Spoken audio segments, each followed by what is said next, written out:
Ayubowan, Vanakkam. I'm Vioni Dimel. This is Boston Lanka News, bringing you news, views, and entertainment from Boston and USA. Do we need provincial councils in post-war Sri Lanka? Response from Dr. Laksiri Fernando. 2010 Human Rights Report from US State Department. Is it time to improve the Sri Lankan human rights record? Sri Lankan cricket team and cricket board. Where are we heading? The president of Trinity College Alumni Association in Washington, D.C. shares his views. Does the provincial council system put in place as a consequence of the Indo-Lanka Accord of July 1987 offers a viable solution to the ethnic problem in north and east of the island in the post-war Sri Lanka? Does the provincial council system has the potential to meet the concerns of the Tamil community and other minority communities in Sri Lanka so that there would not be any future ethnic conflicts in Sri Lanka? To talk about the relevance and effectiveness of the Provincial Council in Sri Lanka, we join with Dr. Laksiri Fernando, former senior professor in political science and public policy at the University of Colombo. Dr. Fernando joins us from Sydney, Australia.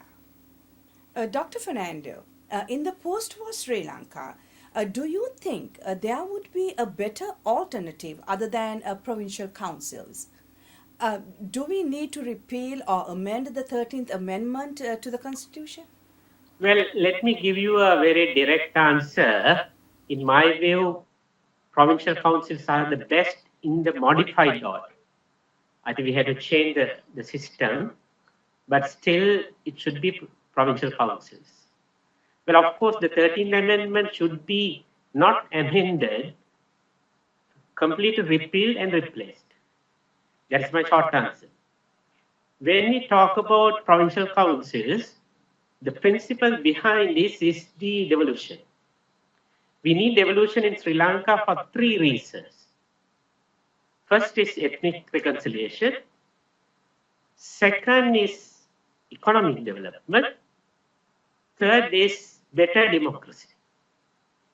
Now, if we focus on ethnic reconciliation, well, I would think that the arguments of provincial councils are better. Well, of course, you have the argument for district councils. Well, that is also a valid alternative. But since we have had provincial councils for 22 years now, we have the base. Second is that if we move for district councils, that means 25 councils instead of present 9 councils. That's more complicated and maybe expensive. Therefore, as a result, I would say that modified system of provincial councils would be the best for Sri Lanka. We need to change the 13th Amendment because it is incorrigible, incurable. There are so many contradictions. It's for many of us consider it as an imposed one, hurriedly drafted. There are so many inconsistencies within the drafting of the 13th Amendment. Therefore, it needs to be replaced by a better system. Do you think even after more than 20 years of existence, the provincial councils in Sri Lanka have been largely ineffective? If it's ineffective, what changes need to be done to make it effective? Well, largely ineffective, not completely. I think I like that phrase.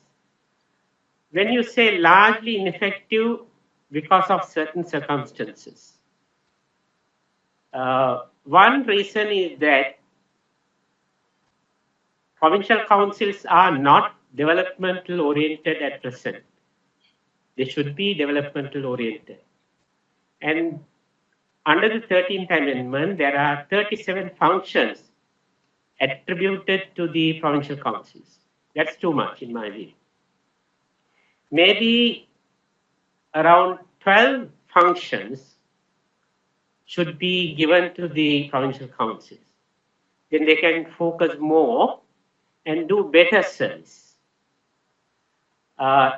Provincial councils could be a springboard for development in our country.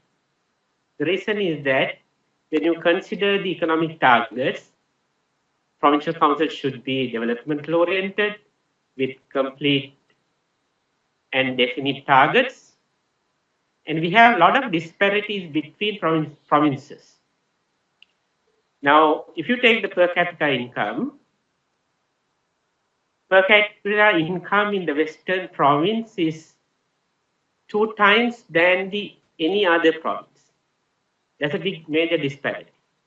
The reasons are various, but one major reason is that the economic actors in Sri Lanka do not operate beyond the Western province. For example, there are around 250 companies listed in the stock exchange. 15 are blue chip companies. Where do they operate? They operate mainly in the Western province. Now, there should be a shift of focus from the Western province to the other provinces. There should be even distribution of services, facilities, and activities that can generate economic results. Provinces could be the attraction. Provincial councils take the lead in attracting new companies into their areas. Therefore, I think these are the ways in which that the changes should be done. Reduce powers, reduce functions, more focus. And also there should be more cooperation between the center and the provinces. That's not there.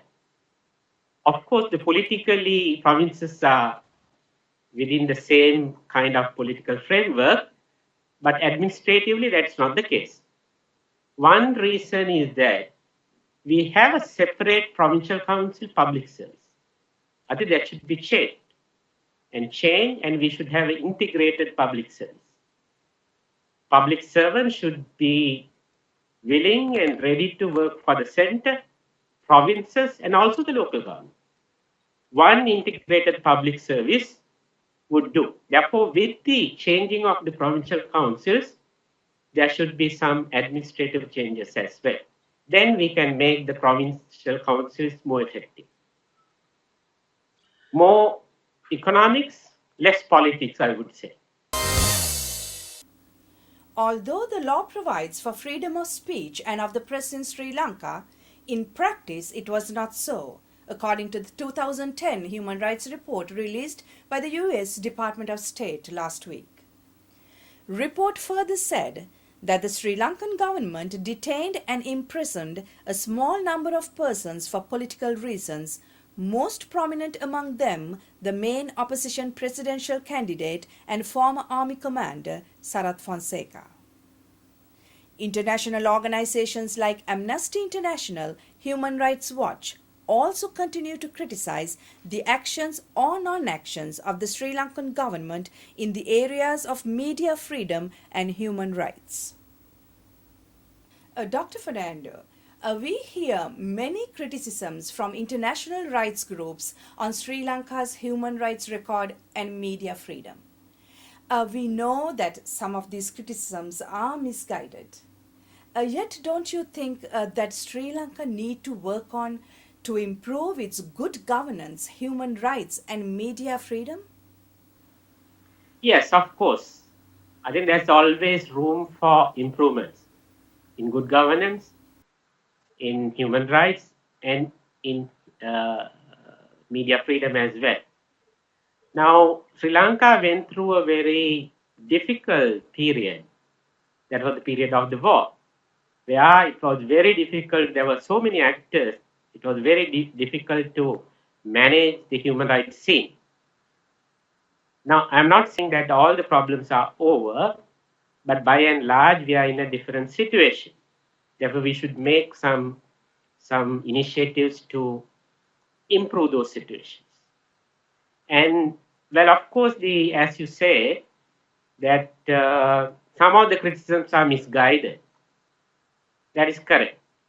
Because if Sri Lanka is going to benefit out of the constructive criticisms or criticisms, those criticisms should be constructive, unbiased, objective, and also helpful, I would say. That's not the case at present. Therefore, I think there should be some change. Of course, Sri Lanka should be responsive to criticisms and also sensitive to criticisms. Sri Lanka should make an effort to improve all these spheres, but at the same time, I believe and I trust, I hope that the organizations or the countries which make these criticisms should be unbiased, objective, and also helpful to Sri Lanka. Thank you, Dr. Fernando. That was Dr. Laksiri Fernando from Sydney, Australia. Sri Lankan cricket has been on news even after the end of the World Cup. With the sudden resignations of the captain, vice captain, and selection board, many theories and rumors have surfaced in addition to the allegations of the mismanagement and political interference. Sri Lanka Cricket Board had appointed two respected former test players, Dulip Mendis and Marwan Athapattu, as chief selector and batting coach respectively, hoping to bring back some sanity and stability to the Sri Lankan cricket team. We join with Mr. Dasarath Kiridena, the president of the Trinity College Alumni Association based in Washington, D.C., to find out his views. Dasarath had played cricket for the Trinity College team in 1986 and 87 and was selected to the Sri Lankan under-19 national pool prior to his coming to the United States. Dasarath, as a Sri Lankan living in the United States, what do you have to say about the Sri Lankan cricket team in general and how they fared in the World Cup finals? Yes, as a Sri Lankan living in the US, I'm extremely proud to know how the team performed throughout the tournament. From the beginning, taking on the minnows and going all the way through the finals, playing the top teams all along the way. I think they set a really good example, both on the field and off the field, in terms of playing very, very good quality cricket. I think we can be extremely proud of people like Sangakkara, Jayawardena, Upul Tharanga, Muralidharan. So we have a great team of individuals who really contributed to the success of the game. And also we have a set of youngsters who are going to be coming up. Players like Angelo Matthews, players like Rangana Herath, Randeep, who are prepared to take on the world stage. And also, I would like to state that many of the other countries, including some of the well-known commentators, had very positive things to say about Sri Lankan cricket team. So this argues well for Sri Lanka's cricket future. Do you think political interference has made an impact in the overall performance of the Sri Lankan cricket team as well as the selection of the team?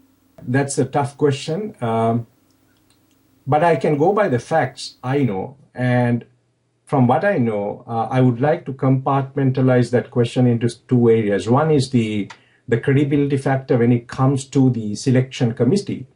The selection committee was headed by Aravinda De Silva. Now, he's a man of exceptional quality, experience, and credibility when it comes to cricket. So here is a man who came out and said there was no political interference and they were given full authority to choose the cricketing team.